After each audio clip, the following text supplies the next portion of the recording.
علشان تشوف بلدك كده لازم تصحى الصبح بدري من غير ما تشوف زبالة مالية الشوارع ولا إشغالات سد الطريق.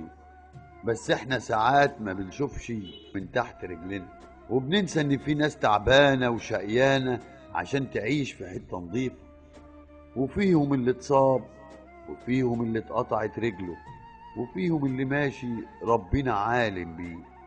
بس احنا مصممين على اننا نمشي عكس الاتجاه. تعالوا نشوف. حماده محمود منصور. شغال بالك قد ايه؟ شغال بقالي 20 سنه. شغال بقالي 18 سنه. كم؟ 18 سنه. بلاقي ازاز وبلاقي سرنجات وبلاقي اسود يعني وزباله وحاجات كتير يعني. دخل في ابره ايدي مرتين ابره. ايدك ايه؟ ابره سرنجه. بقالي منطقة بترعه المحلات. منطقة ايه؟ ترعه المحلات مع عزبه الجزار.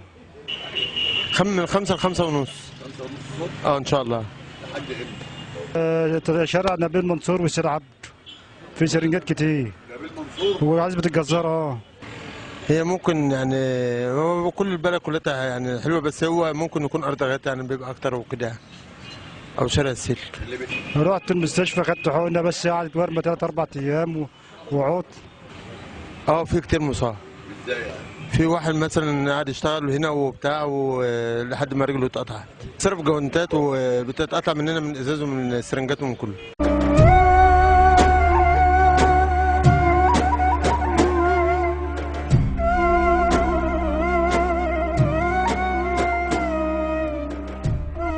رزق رجب رزق.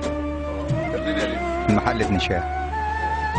بالك قد ايه شغال؟ بقالي 20 سنه. 20 سنة؟ من هنا من زمان. مش هتحكي لي كده انصبت ازاي في الموضوع ده؟ انا انصبت في الشارع لان كان جه في رجل حقنه، والحقنه عملت غرغرينه وقرر لها بالارض. انا من بوسط كريم الدين. في فتره من الساعه 5 ونص لحد الساعه 11 او الساعه 12، وفي فتره من الساعه 12 لحد 6، وفي من الساعه 3 لحد الساعه 8. لا والله ما بيقبضوش بعد يوم 10 في الشهر 15 في الشهر. لو حد بيضايقك من المشرفين بتوعك؟ ده المشرفين كويسين معانا ساعه كده وساعه كده يعني. انت خرج مش كده؟ مرتبات والوجبه 60% بتاخر.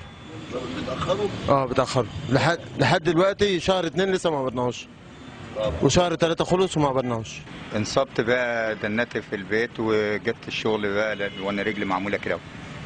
يعني اللي حصل البدري ده حصل ازاي يعني؟ البت رجلي اتقطعت من سبب النظافه وانا في الشارع. ايه اللي حصل بالظبط؟ احكي لي اللي حصل. جه في رجلي حقنه، والحقنه دي عملت غرغرين وقامت متقرره لها بالقطع وانا في الشارع. الزباله كتير سليم، والناس بترمي السرنجات من غير بتاع. السرنجات مرميه في الشارع، وبتوع القرد بيمسكوا الاكياس يقطعوها وبيفردوها في قلب الشارع، وايدينا كلها متخرمه من السرنجات، وفي ناس في المستشفى. لا ما زلت في العمل. اتثبت؟ لا لسه. يعني لسه لحد دلوقتي ما اتثبتش بعد اللي حصل ده؟ انا في البند 2 على 3 دلوقتي يا ريس. وبتقطع من بتقطع من السرنجات ومن المواس بتاع الحلاق برضه. المواس بتاع الحلاق، الحلاق بيمسك البتاع المواس يرميها في الشارع. والنظافه دي وانا في الشارع. الكلام ده بقاله قد ايه؟ انا الوقت خشيت في ال9 سنين اهو. كتير وفي ناس في المستشفى بسبب الموضوع ده، وفي ناس ايديها ورمت وجالها تسمم بسبب السرنجات دي. لو انا حبيت احافظ التأهلية دلوقتي الشرعي انت ازاي؟ قول لمحافظ التأهلية انت بقالك قد ايه ووضعك ايه؟ هو هيسمعك.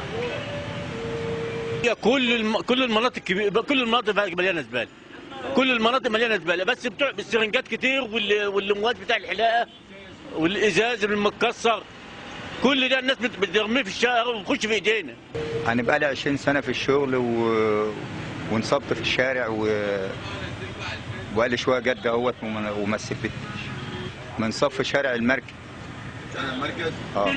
يعني كانت حقنه برضه؟ حقنه وانا في الشارع قامت جايه في رجلي، قامت عامله غرغرين. وسباخ، الناس بتحدف من البلكونات، والله الناس بتحدف من البلكونات وعلى دماغتنا واحنا شغالين. كتير. اول هم بيقابلني سرنجات، ثاني هم بيقابلني مواس حلاقه، بيقابلني ازاز مكسر، والاخطر واهم من كده بقى ان في العيال بتوع الخرده دول بقوا بشكل سيء قوي، بيقابلوني في الشوارع بيفضوا الاكياس، حتى لو جيت اقول للعيل فيهم بلاش يا ابني كده بيمسك فيا وبيتعدى عليا في الشارع. بيقابلني بقى زمايلي اللي معايا، العمال اللي معايا، بيقابلني منهم اللي ايده بتتخرم باخده بروح المستشفى من سرنجه، اللي ايده بتتشرط من موس حلاقه باخده وبروح المستشفى بيه. سلمتهم بدل الجوندات كتير، الجوند ما بيكملش في ايديهم اكتر من ساعه. لسه قابضين يوم 10 في الشهر. المرتب بتاعنا بنقبض يوم 10 في الشهر. في حاجات لك لسه لسه لنا وجبتين و60% 2. الناس اللي بتخانق معاها في الشارع، انا لو جيت قلت العيل يا ابني ما تعملش كده بيجي يتعدى عليها حضرتك، يعني ما اعرفش اتكلم معاه. مفيش وقت بقى، عاوز تمشي وعايز تشوف شغل. عايز اخلص المنطقه اللي قدامي، لان انا بخلص هنا وبروح في مناطق ثانيه قدامي، الوقت ضيق قدامي، عايز الم البلد، عايز اخلص شغلي. لسه ما قبضناهمش، يعني 60% بتاع الشهر اللي فات وبتاع الشهر اللي قبل منه. المشرفين بتوعكم، المشرفين بتوعكم بيضايقوكم؟ لا بالامانه؟ لا. انت خايف منهم؟ لا خايف منهم. ما تخافش. باجي اتكلم مع العيل من دولت بيقابلني بينزل لي بعصايه، لا بينزل لي مش عارف بمفتاح من الموتوسيكل اللي هو راكبه التروسيكل ده، بيبهدلوني في الشارع. في ناس بتشد علينا وفي ناس بتهوي، يعني ما هي كل حاجه فيها يعني شد وهات وبتاع. وانت طيب يا عم رضا؟ الله يصلح حالك يا باشا. طيب. الله يصلح حالك يا باشا. مش عايز حاجه انت تقولها؟ الله يخليك يا انت مش عايز تقول لي؟ لا، عاوز اقول يعني الناس اللي بتجي الاكياس في الشوارع والسرنجات، وعاوزين القبض بتاعنا، يعني القبض بتاعنا من اللي بيقبض يوم 10 في الشهر، ولسه شهرين وجبه و60%. شهرين فين حته المجالس المحليه قبضت قبل مننا. عاوزين ناكل العيال. بتنام الساعه كام؟ بتنام الساعه كام؟ اني والله بطلع من بيتنا الساعه 3. فاكر؟ اي والله. وبتنام الساعه كام بقى؟ بتنام الساعه كام؟ والله بنام بقى العشاء والله. اعمل ايه؟ كل يوم بتنام العشاء؟ والله بصحى الساعه 3. بقالك قد ايه كده بقى؟ انا بقالي 25 سنه شغالين. ومحدش يعرف؟ والله 25 سنه. ومحدش يعرف من الناس اللي بترمي الزباله دي، محدش يعرف انتوا بتعملوا ايه ولا؟ لا ولا من والله العظيم، والمصحف بيمسكوا فينا في الشارع. والله بيمسكوا فينا في الشارع. بجد؟ اي والله بيمسكوا فينا في الشارع، يقول لك انا اللي بقبضك وانا اللي مشغلك. ربنا يعينك. والله العظيم الناس بتمسك فينا في الشارع. سلوك مواطن في الشارع يا عم مصعب. سلوك مواطن، يعني مثلا يعني بيعتبر العمل زي ايه؟ تعالى تشيل الحاجه دي، تعالى تشيل الحاجه دي. سلوك المواطن موجود على طول على مستوى المراكز، معامله يعني وحشه يعني. مقسمين العمل طبعا بقطاع النظافه على 3 فترات، في فتره من 5 ل 12، وفي فتره من 12 ل 6، وعندي فتره من الساعه هم بيجوا 2 بس انا بطلعهم 3 بينتهوا العمل الساعه 9 مساء. بنرجع احنا برضك نطلع للاسكان بياع او اي مواطن، بنروح نراجعه، باخد المشرف بتاع المنطقه وارجع اراجعه هناك وبصلحه على العامل وتاسف، فما كانش كده بضطر اعمل محضر واطلع لرئيسه المدينه تعمل لي عليها جواب من الشؤون القانونيه، وبطلع على المركز اشتكي. والله اللي هقدر اقوله طبعا قبل ما رئيسه المدينه اللي ماسكه معانا دلوقتي حاليا تيجي، كان العمال اول ما جت كان العمال لهم 3 شهور متاخرات، هي ساعات وبجد شغاله، وجرت الحمد لله ما عادش فيه تاخير في الراتب. ممكن الراتب بتاعهم يصرف مثلا يوم 5 يوم 6، اما بالنسبه للمكملات اللي هي الوجبه وال60% ديت طبعا لان العمال دي كلها بتقبض من صندوق النظافه، ما هماش ميزانيه، اللي بقى له 25 سنه دي بيقبض على صندوق النظافه. نقسم البلد على 11 منطقه. عند العماله كلها 47 عام بمشرفينها بحلب محتل. العربيات معداتي موجوده، معايا 8 معدات الصبح، ومعايا معدتين فتره مسائيه، ومعايا معده اخر الليل. بجيب الشوارع الرئيسيه اخر بالليل للساعه 9 بالليل، ومعاهم المشرف بتاعهم والمشرف حماده شاكر المسؤول عن الاشراف الليلي بيجيب الشوارع الرئيسيه والعموميه ومن عند المواقف بحيث البلد تبات بالشوارع العموميه دي نظيفه. وبنبدا العمل بقى الصبح من اذان الفجر، بننزل الكناسين الساعه 5، بدلهم فرصه نص ساعه وبعد كده انزل الجرار بالعماله اللي وراه.